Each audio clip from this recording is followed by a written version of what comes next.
میں نے وہ گولی اٹھائی، وہ پھر دوڑ لگائی ننگے پاؤں، اور مولانا رحمہ اللہ فوت ہو گئے، سر پر رضائی لے کے لیٹے ہوئے تھے، تو میں نے ایسے پاؤں دبائے، تو انہوں نے رضائی اٹھ کر، ہاں کیا بات ہے؟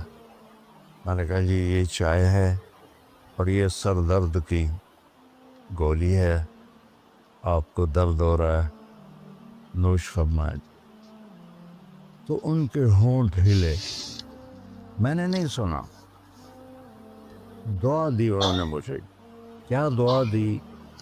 وہ خود فرماتے تھے کہ طارق جمیل کی قبولیت میری دعا سے ہے، اور ایک میرے ساتھی تھے مولوی خورشید کی قبولیت میرے ڈنڈوں کی وجہ سے، اس کی پٹائی بہت کی تھی انہوں نے، تو میرے بارے میں فرماتے تھے کہ یہ میری دعا کا اللہ نے اس کو سلا دیا ہے۔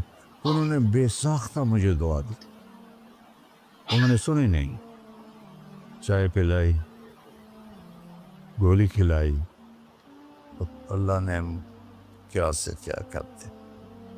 میں اپنی بیگم پھوپھی رحمۃ اللہ علیہ، والدہ رحمۃ اللہ علیہ کے ساتھ حج پہ گیا، ان کو لے کر میں باہر نکلا تو دو بوڑھی عورتیں بیٹھی تھیں۔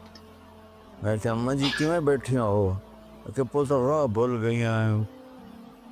اب میرا بھی وہ دوسرا حج تھا، مجھے بھی مدینہ کا حدود اربا پتہ نہیں تھا۔ میں کہ کوئی ہے تھوڑے کول کارڈ؟ انہوں نے کہا اے کارڈ ہے۔ میں کہ اچھا آ جاؤ، اور دونوں چل پڑی۔ مجھے ایک عرب ساتھی نے پورا گھر دے دیا، بس جو دروازے پر پہنچے تھے ایک اور کھانے لگی، نہیں میں نہیں جانتی۔ وہ کرنے کے دیکھ کے نا شور شریف لگتا ہے، کوئی ایڈی وڈی گل، آ جا آ جا۔ وہ دونوں کو لے کے میں نے اپنی بیگم سے کہا کہ ان کو کھانا کھلاؤ، اور وہ کارڈ لے کر میں اپنے ایک دوست کے پاس گیا، وہ جو جس کا گھر تھا۔ میں نے کہا اٹھو دکان سے اور یہ پتہ تلاش کروا۔ تو ہم دونوں گاڑی میں بیٹھے اور گھومتے گھومتے گھومتے کوئی آدھے گھنٹے کے بعد ہم نے وہ بلڈنگ تلاش کر لی۔ تو ہم واپس آئے تو دونوں مائیاں عرب والے کی تھیں، سوئی پڑی تھی۔ میں نے کہا اماں جی اٹھو، تھوڑا گھر ویکھ آیا، تم لے جانا۔ تو ان میں سے ایک دم ہوئے، اے بیٹا تینوں آؤ، وہ تینوں رب اپنے سونے دیا زیارتاں کرائی رکھے کرائی رکھے کرائی رکھے۔ میں نے بیگم سے کہا بیگم یہ دعا قبول ہو گئی۔ 90 سے لے کر آج تک بلا ناغہ میرے رب نے مجھے اپنے گھر بلایا۔ ایک 94 کا حج نہیں ہوا کہ وہ میری انگلینڈ تشکیل ہو گئی تو میں وہاں چلا گیا،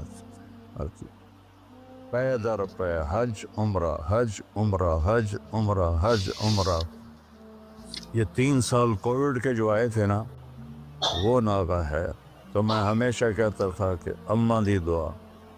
اب ایک مزیدار قصہ سنا کے پھر نماز پڑھنی میں طواف کر رہا تھا، تو میری نظر پڑی جواد وسیم پر، وہ مقام ابراہیم پر نفل پڑھ کے نا بیٹھ کے دعا مانگ رہا تھا۔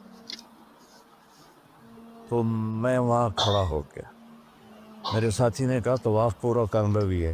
میں کہا پتہ نہیں اٹھ کے کتنے چلا جاوے، لہٰذا میں اس کے سامنے ایسے منہ کر کے کھڑا ہو گیا۔ وہ ایسے دعا مانگ رہا تھا، مانگتے مانگتے مانگتے اس نے جب اوپر نظر اٹھائی تو مجھے دیکھا، تو اس نے ایسے بھی نہیں کیا، اتھے ہی ہاتھ چھڑے دوڑ کے میرے پاس آیا، کہنے لگا مولانا تمہیں پتہ میں کی دعا کر رہا سی؟ میں کہا میں کوئی نجومی ہے جو انہوں پتہ لگے ہوئے؟ کہنے لگا میں یہ دعا کر رہا، یا اللہ مولی طارق جمیل کو اماں کی دعا لگی ہوئی ہے، وہ ضرور آیا ہوگا حج پر، وہ جہاں بھی ہے مجھے ملا دیا۔ کہ یہ میرے الفاظ ختم ہوئے تو تو سامنے کھڑا تھا۔ تو اس میں آپ کو دعائیں ملیں گی بڑی زبردست۔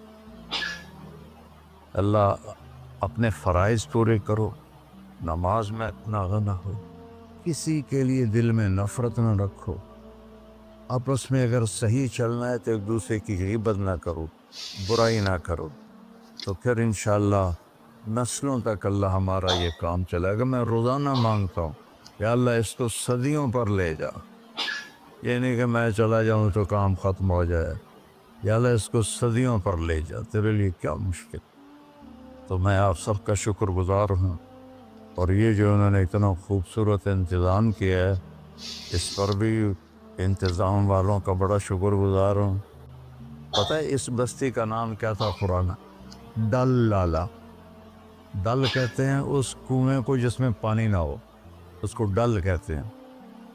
تو یہاں پہلے آبادی نہیں تھی۔ 1945 میں ہمارا گاؤں ہے وہ ادھر سین پراڑی والا، وہ 300-400 سال پرانا گاؤں ہے۔ تو جیسے برادریوں میں ہو جاتی ہے خبر، تو وہ کچھ ہوا ہوگا ہماری تو پیدائش سے پہلے۔ تو میرے تایا رحمۃ اللہ علیہ میاں حق نواز، انہوں نے آ کر یہاں گھر بنایا۔ اس وقت اس سے 50,000 روپیہ خرچ کیا تھا۔ تو 1948 میں پھر ان کے چھوٹے بھائی تھے میرے والد، انہوں نے آ کے گھر بنا لیا۔ تو اس گاؤں کی ابتدا ہوئی اور بسم اللہ ہوئی۔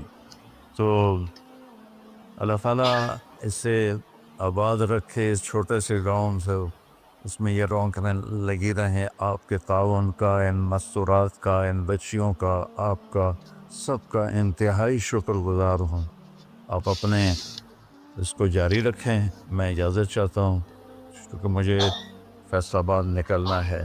اللہ بہت برکت دے، آپ سب کو قبول فرمائے۔ السلام علیکم۔